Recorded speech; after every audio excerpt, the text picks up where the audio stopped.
श्री गणेशाय नमः. श्री सरस्वतये नमः. श्री गुरुभ्यो नमः. श्री कुलदेवतायै नमः. श्री सीतारामचंद्राभ्यां नमः. श्री सद्गुरु साईनाथाय नमः. ओम. हे अनुग्रहयुक्त वचनांचे मोती उत्पन्न करणाऱ्या मानस सरोवरूपी सद्गुरो, तुला माझा नमस्कार असो. तुझ्या ठिकाणी अनन्य भक्तांच्या समूहरूपी हंस पक्षांना आश्रय असतो. महान उदार असा तू आश्रयाला आलेल्या त्या निष्ठावंतांना अनुग्रहरूपी मोत्यांचे खाद्य खाऊ घालून आत्मस्वरूपी विश्रांतीचा आधार देऊन त्यांचे जन्ममरणाचे हेलपाटे चुकवितोस. काय तो साई सर्व सिद्धी प्राप्त झालेल्या व मोक्ष पावलेल्या सिद्ध पुरुषांचे जणू काय तो निवासस्थानच. त्याच्या दर्शनाने प्रपंचातील थकवा दूर होतो आणि त्याच्या सतत सहवासाने जवळपास वावरणाऱ्यांचा संसाराबद्दलचा भ्रम दूर होतो. साई मूळचा आकार नसलेला आहे. भक्तांच्या कार्यासाठी तो साकार झाला आहे आणि माया मोहरूपी नटीचा स्वीकार करून एखाद्या नटाप्रमाणे या संसारातील खेळ हुबेहूब खेळला आहे. अशा साईचे स्मरण करूया. क्षणभर शिर्डीला जाऊया आणि दुपारच्या आरतीनंतर काय घडत असते ते लक्ष देऊन पाहूया.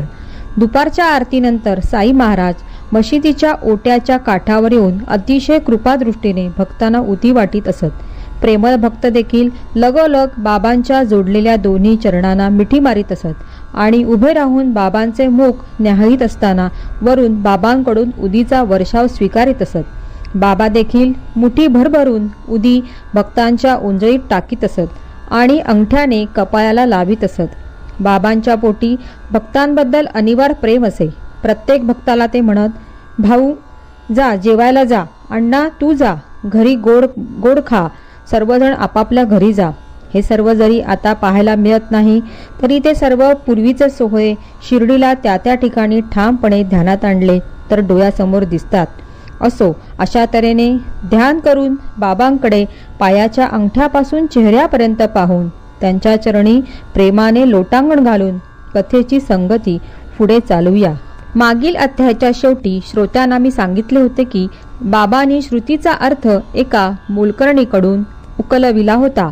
प्रसिद्ध कीर्तनकार गणुदासांनी ईशावास्य भावार्थ बोधिनी नावाचा ग्रंथ लिहिण्यास सुरुवात केली होती. मनात काही आशंका उद्भवली आणि ती शिर्डीत येऊन सद्गुरू साईंच्या चरणी घातली.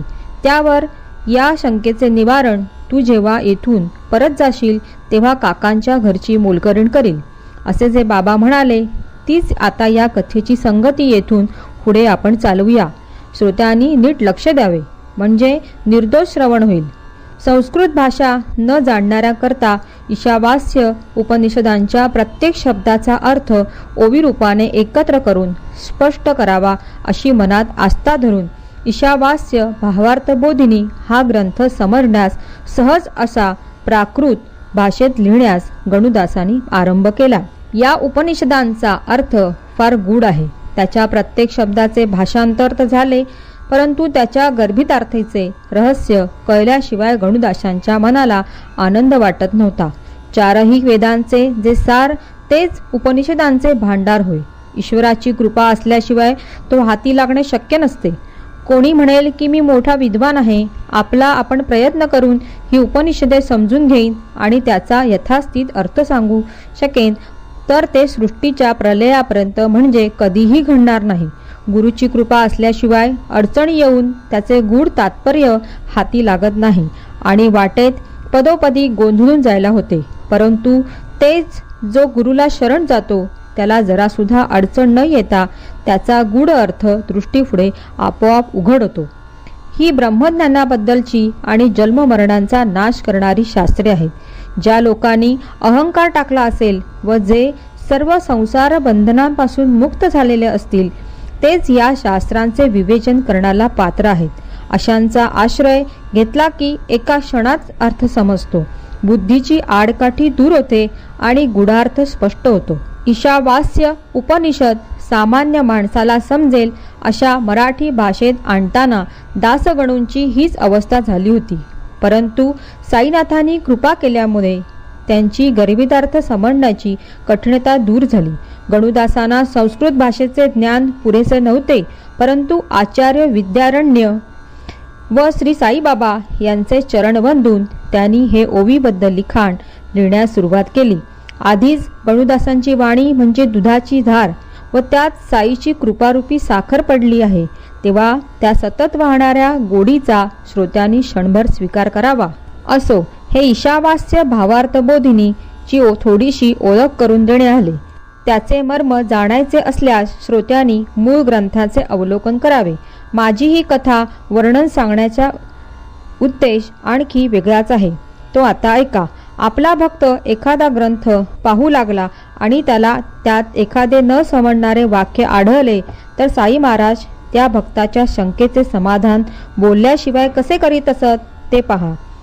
या कथेचा हेतू हाच आहे, तो सारांश रूपाने श्रोत्यांना सांगितला जावा हीच माझी मनीषा आहे. कृपा करून लक्ष देऊन ऐका.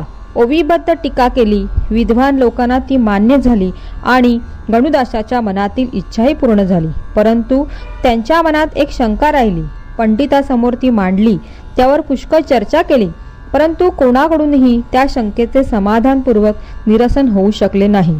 इतक्यात काही कारणाने दासगणूंचे शिर्डीत जाणे झाले आणि त्यांच्या शंकेचे निवारण अगदी सहजपणे झाले. हो, साईचे दर्शन घेण्यासाठी दासगणू मशिदीत गेले.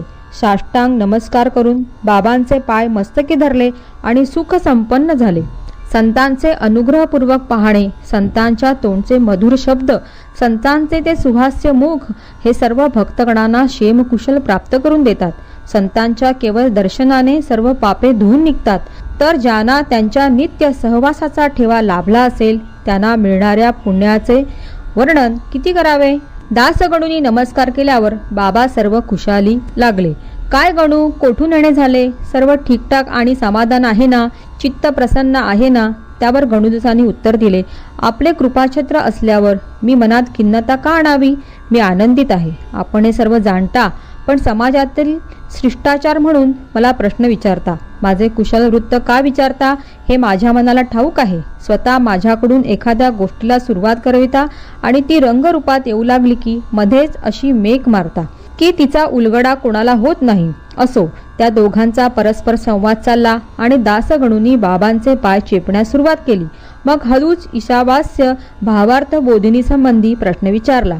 बाबा ईशावास्य भावार्थ बोधिनी लिहून जाता लेखणी अडखळते व मनात शंका कुशंका उभ्या राहतात. आपण त्या उलगडून सांगा.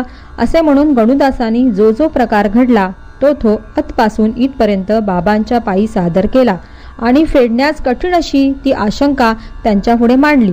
गणुदास साईनाथांना अजिजीने म्हणाले, बाबा, माझे ग्रंथ लिहिण्याचे परिश्रम फुकट जात आहेत. ईशावास्य उपनिषदांबद्दलची माझी हकीकत तुम्ही जाणता. माझी आशंका दूर झाल्याशिवाय त्या ग्रंथाचा गूढार्थ मला कळणार नाही. त्यावर महाराज आशीर्वादपूर्वक आश्वासन देऊन म्हणाले, तू प्रसन्न मनाने राहा. यात काय कठीण आहे रे? आल्या ठिकाणी परत जाशील, तेथे काकांची मोलकरीण तुझ्या शंकेचे निवारण करील की. काका म्हणजे भाऊसाहेब दीक्षित, बाबांचे एक प्रेमल भक्त, जे सदा सर्वदा कायावाच्या मनाने सतत गुरुसेवेत मग्न असत. प्रख्यात मुंबई शहरापासून थोड्या अंतरावर असलेल्या पार्ले नावाच्या गावी हे हरिभाऊ राहत असत. घरी आईबापांनी ठेवलेले त्यांचे नाव हरी होते. लोक त्यांना भाऊसाहेब म्हणत असत, परंतु बाबांनी तिसरेच ठेवले होते. काका महाजनींना बाबा बडे काका म्हणत, नानासाहेब निमोणकरांना ते म्हातारे काका म्हणत, तर भाऊसाहेबांना लगडे काका, बंब्या काका ही म्हणत असत. आई बाप एक नाव ठेवतात, राशीचे ते आणखी दुसरेच असते. काहींना टोपण नावानेही हाक मारली जाते. अशा प्रकारे नावाच्या अनेक तऱ्हा आहेत. साई महाराज वेदोवेळी जी निरनिराळी नावे ठेवीत तीच पुढे चालत असत. जणू काय आपल्याला लाभलेली ती पदवीच किंवा श्रेष्ठत्व दर्शवणारे चिन्हच आहे. अशा भावनेने बाबांचे भक्त ती नावे प्रेमाने धारण करीत असत. भाऊसाहेब दीक्षितांना कधी भिक्षू तर कधी काका अशा नावाचा छाप बाबांनी पाडला आणि त्याच नावाने दीक्षित शिर्डीतील लोकांत प्रसिद्ध झाले. गणुदासांना इतर सर्वांच्या मनात आश्चर्य वाटले की काकांची मोलकरीण ती काय आणि ती ईशावास्याचा प्रश्नाचा उलगडा तरी कशी काय करणार. मोलकरीण ती मोलकरीण, तिचे शिक्षण तरी किती असणार, शहाणी किंवा शास्त्रांची जाणकार तरी काय असणार. सगळेच विलक्षण त्यांना वाटले. कोठे वेदांचा अर्थ लावण्याचे नैपुण्य आणि कोठे एका मोलकरणीची बुद्धी. साई महाराज ही थट्टाच करीत आहेत असे लोक म्हणू लागले. सर्वांना साई महाराज केवळ विनोदच करीत आहेत असे वाटले, परंतु गणुदासांना मात्र ते खरेच वाटले. साईबाबांचे ते बोल ऐकून साईबाबा ते सहज गमतीने वरवर म्हणाले असे जरी लोकांना वाटले तरी गणुदासांना ते सत्यच वाटले. लोकही साईबाबा हे सहज गमतीने म्हणाले असतील असे जरी म्हणाले तरी त्या म्हणण्याची मौज पाहण्याकरता मात्र नेहमीप्रमाणे आतुर झाले. बाबांचे शब्द थट्टेचे असोत किंवा नसोत ते कधीही व्यर्थ होत नसत. बाबांच्या एक एक अक्षरामध्ये अर्थाचे भांडारच असे. बाबा जे जे शब्द तोंडाने बोलत ते नुसते बोललेले शब्द नसत, तर ब्रह्मदेवाने प्राण्यांच्या कपाळावर लिहिलेले त्यांचे भविष्यच असे. त्यातील एकही अक्षर फुकट जात नसे आणि त्या शब्दांप्रमाणे तसे अगदी वेळेवर घडून येत असे. दासगणूंची हीच पक्की भावना होती. दुसऱ्यांची ती कशीही असो, ज्याची जशी श्रद्धा असेल त्याला फळ मिळत असते. जशी भावना तसे फळ, जसा विश्वास तसे बळ आणि जसे अंतःकरण प्रेमळ तसे निर्मळ ज्ञान प्राप्त होत असते. बाबा ज्ञानीजनांचे शिरोमणी होते. त्यांची वाणी खोटी कशी होईल. आपल्या भक्तांची मागणी पुरवावी हेच व्रत त्यांनी घेतलेले आहे. गुरूंचे वचन कधीही खोटे ठरत नसते. ही कथा मन लावून ऐका, म्हणजे संसारातील शारीरिक व मानसिक व्यथा दूर होतील आणि तुम्ही परमार्थ साधण्याच्या मार्गाला लागाल. पुढे गणुदास पार्ले गावी परत गेले आणि काकांची ती मोलकरीण उपनिषदाचा अर्थ लावण्याचा आपल्या कामी कशी उपयोगी पडते हे पाहण्याची त्यांना उत्कंठा लागली. दुसऱ्या दिवशी सकाळच्या प्रहरी गणुदास बिछानात साखर झोपेच्या मोठ्या आनंदात असताना एक आश्चर्यकारक गोष्ट घडली. कोणी एक कुणब्याची पोर मंजू स्वराने गात होती. त्या गीताचे सुंदर माधुर्य गणुदासांच्या हृदयाला जाऊन भिडले. लांब ताना घेऊन म्हटलेले व मधुर पदरचना असलेले ते गाणे ऐकून त्यांचे मन तल्लीन झाले आणि ते लक्ष देऊन ऐकू लागले. ते खडबडून जागे झाले आणि गाण्याचा अर्थ लावण्याकडे त्यांचे लक्ष लागले. सावधान चित्ताने ते ऐकू लागले आणि खूप आनंद पावले. ते मनात म्हणू लागले, कोणाची पोर ही गंभीरपणे व गोड आवाजाने गात आहे. ईशावास्याचे कोडे पार उकलले की हिने, हीच ती मोलकरीण बरे का. पाहूया तरी ती कोण आहे की जिच्या अडाणी वाणीतून उपनिषदांच्या अर्थाची ओळख मला पटवली गेली. गणुदासांनी बाहेर जाऊन पाहिले तर खरोखरच एका कुणब्याची पोर काकासाहेबांच्या मोरीवर भांडी घासीत होती. तपास केल्यावर कळले की दीक्षितांच्या घरी नामदेव नावाचा गडी नोकरीला होता. त्याची ही पोर बहीण होती. ही ती काकाची मोलकरीण. हिच्याच त्या गाण्याने उपनिषदातील शंकेचे निरसन झाले. ज्ञानेश्वरांनी रेडाच्या तोंडून वेदपठण करविले तसाच हा प्रकार. संतांनी कोणते चमत्कार नाही केले. अशा प्रकारे या पोरीच्या गाण्याने दासगणूंचे समाधान झाले आणि बाबांच्या थट्टेचा महिमाही सगळ्यांना कळून चुकला. कोणी म्हणतात की गणुदास काकांच्या देवघरात पूजेला बसले होते तेव्हा त्यांनी हे गाणे ऐकले. असो, ते जसे असेल तसे असो, त्यांचे तात्पर्य एकच की साई महाराज आपल्या भक्तांना अनेक निमित्ताने कसे शिकवतात ते पहा. आपल्या जागीच बसून मला विचारा, उगीच का रानामतून व माळातून इकडे तिकडे शोधत बसता. मीच तुमची जिज्ञासा पुरवीन अशी खात्री बाळगा. मी सर्व ठिकाणी भरलेला आहे. माझ्याशिवाय रिकामे ठिकाण कोणतेही नाही. भक्तांच्या भावापायी मी कोठेही व कसाही प्रगट होतो. असो, त्या 8 वर्षाच्या पोरीने कमरेला एक फाटक्या परकराचा कासोटा मारलेला होता, तरी ती त्या आपल्या गाण्यात एका भरझरी नारंगी साडीचे डौल गोड आवाजात गात होती. काय त्या साडीचा भरजर, काय त्या साडीचा काठ सुंदर, काय मौजेचा तिचा पदर. ती पोर हे गीत गाण्यात चूर झालेली होती. तिला पोटभर खायला मिळत नव्हते आणि बोटभर चिंधीही गुंडाळायला मिळत नव्हती, परंतु कोणाच्या तरी नारंगी साडीवर ती बेहद्द खुश झालेली दिसत होती. अशा प्रकारे गरिबीच्या परिस्थितीतही तिचा आनंदी स्वभाव पाहून गणुदासांना तिची दया आली आणि त्यांनी मोरेश्वर प्रधानांना विनंती केली, अहो पहा, हिचे अंग उघडे आहे. तिला एखादे लुगडे द्या ना. तुमची सेवा देवाला पसंत पडेल आणि तुम्हाला पुण्यही लागेल. आधीच मोरेश्वर दयाळू होते. त्यावर दासगणूंची विनंती झाली. त्यांनी लगेच एक सुंदर साडी विकत आणली आणि आनंदाने त्या पोरीला दिली. रोज शिरे व बेचव अन्न खाणाऱ्याला 5 प्रकारच्या मिष्टान्नांनी भरलेले उंची व चमचमीत जेवण मिळाल्यावर जसा खूप आनंद व्हावा तसा त्या मुलीला ती साडी पाहून झाला. दुसऱ्या दिवशी तिने ती साडी नेसली आणि गरगर फिरून इतर मुलींबरोबर ती फुगडी खेळली. तिला ती साडी फार आवडली होती आणि इतर मुलींपेक्षा तिचा थाटमाट सरस दिसत होता. पुढे दुसऱ्या दिवशी त्या साडीला साठवून ठेवण्याच्या कपाटात गुंडाळून ठेवून पूर्वीचाच फाटका परकर नेसून ती आली तरी ती खिन्न किंवा उत्साहहीन दिसत नव्हती. तिने ती नवी साडी न नेसता सांभाळून घरी ठेवली तरी पण भावनेच्या भिन्नतेपणामुळे गणुदासांना तिची पूर्वीची गरिबी छिन्न भिन्न झालेली भासली. नवी साडी घरी ठेवली आणि फाटके नेसून आली तरी ती पोर मनात खिन्न दिसत नव्हती. तिला साडीची उणीव भासत नव्हती. ऐपत नसली म्हणजे फाटके वस्त्र नेसणे आणि ऐपत असली तरी तसेच करणे याला म्हणतात गरिबी श्रीमंती असल्याप्रमाणेच मिरवणे. सुख किंवा दुःख हे आपल्या भावनेवर असते. गणुदासांचे हेच ते कोडे होते. अशा प्रकारे जेव्हा त्याचा उलगडा झाला तेव्हा त्यांना ईशावास्याचा गड्डा सापडला आणि त्याच्या अर्थाचा बोध ठिकाणी पडला. ईश्वरानेच जेथे हा सारा ब्रह्मांडाचा पसारा व्यापलेला आहे तेथे त्याच्याशिवाय कोण रिकामी जागा असेल याचा विचारच कोण करील. हे परब्रह्म ही पूर्ण आहे आणि हे जगतही पूर्ण आहे. पूर्ण परब्रह्मांपासून हे पूर्ण जगत उत्पन्न झाले आहे. म्हणून पूर्ण परब्रह्मातून पूर्ण जगताचा हा आभास काढून घेतला तरी पूर्ण परब्रह्मच शिल्लक राहते.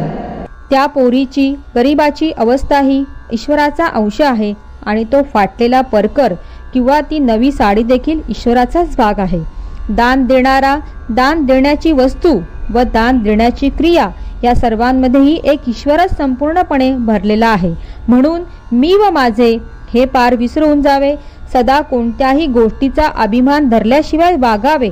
ईश्वराकडून जे ऐश्वर मिळेल ते त्यागपूर्वक उपभोगावे आणि कसलाही अतिलोभ किंवा हाव धरू नये. अशी ही बाबांची अमोघ वाणी होती. अनेक भक्तांनी तिचा अनुभव घेतला होता. बाबांनी आयुष्यात शेवटपर्यंत शिर्डी कधी सोडली नव्हती तरी ते कोठेही लोकवस्तीत किंवा रानामनात भक्तांसमोर प्रगट होत असत. कोणासाठी मच्छिंदर गडावर तर कोणासाठी कोठेही शहर असो, उदाहरणार्थ कोल्हापूर, सोलापूर, रामेश्वर, मनाला येईल तेथे प्रगट होऊन दर्शन देत असत. कोणाला आपल्या नेहमीच्या पोशाखात तर कोणाला जागेपणे किंवा स्वप्नात रात्री किंवा दिवसाही दर्शन देत असत आणि भक्तांची अतृप्त इच्छा पुरी करत असत. असे अनुभव 1 की 2 किती म्हणून वर्णन करावेत. बाबांचे जरी शिर्डीतच राहणे असे तरी ते नकळत कोठेही जात असत. पहा, ही पोर कोणाची कोण? यत्किंचित गरीब मोलकरीण. तिच्या तोंडून नारंगी साडीवरचे ते गाणे सहज निघाले होते.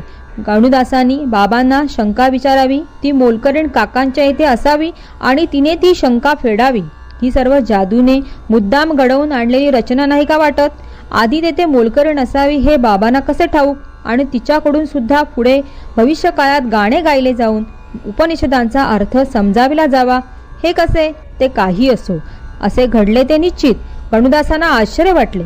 त्यांची शंका फेडली गेली आणि त्यांना ईशावास्य उपनिषद नीट समजले. श्रोतांच्या मनात शंका येईल की हा सर्व खटाटोप बाबांनी कशाला केला? स्वतःच आपल्या तोंडाने सांगून शिर्डीतच ही शंका का फेडली नाही? हे तेथल्या तेथे नसते का करता आले? पण मग ते महान तत्व लोकांना कसे कळले असते? हा चमत्कार घडवून ईश्वराने त्या मोलकरणीलाही व्यापलेले आहे हे बाबांनी सर्वांना दाखवून दिले. आत्म्याच्या स्वस्वरूपाचे खरेखुरे वर्णन हे सर्व उपनिषदांचे अंतिम ध्येय आहे. हेच मोक्ष प्राप्त करून घेण्यासाठी पाळण्याच्या नियमांचे किंवा आचरणांचे सार आहे आणि हेच भगवद्गीतेच्या अर्थाचे निरूपण आहे. प्राणी वेगवेगळे असतात परंतु त्यांचा आत्मा एकच असतो.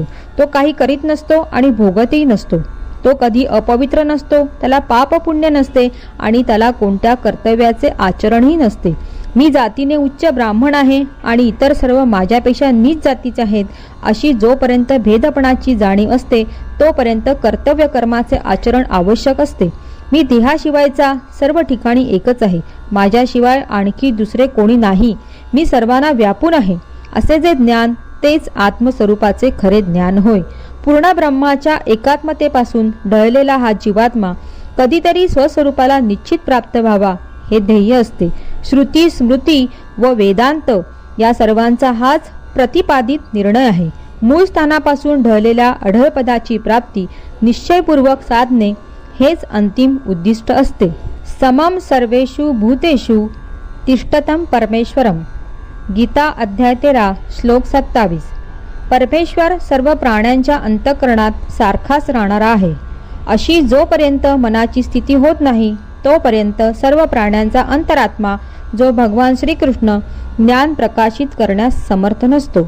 शास्त्रांनी मान्य केलेली कर्म केल्याने चित्त शुद्ध झाले की सर्व विश्व व परमात्म्याच्या एकरूपतेचा अनुभव येईल आणि संसारातील शोक मोहादीच्या विरुद्ध पूर्णतेला पोहोचलेले ज्ञान प्रगट होईल. जो सर्वांचा स्वामी परमेश्वर संपूर्ण त्रैलोक्यातील चर व अचर प्राण्यांना समाविष्ट करून आहे, जो निष्क्रिय निष्कल व परात्पर आहे, तो शरीर नसलेला त्रिकालाबाधित अस्तित्वरूपी सत्य म्हणजे सत स्वभाव असलेला आहे. जो हा ईश नाम व रूप असलेले हे विश्व आतून व बाहेरून व्यापून आहे, तो मीच स्वतः विशिष्ट गुणारूपाशिवाय संपूर्णपणे सर्व ठिकाणी भरलेला आहे. जे मुळात कोणत्याही आकाराशिवायचे असते ते मायेच्या गुणामुळे आकार असलेले भासते.